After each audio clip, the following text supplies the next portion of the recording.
Here we have a Molex bench crimper, powered by 110 volts.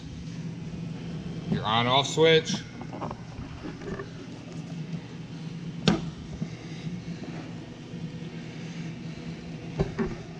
Show everything actuates. This has an attachment for a corner rounder.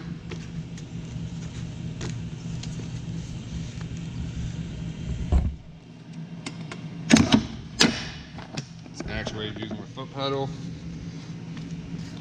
As you can see, it's around the edge of the paper.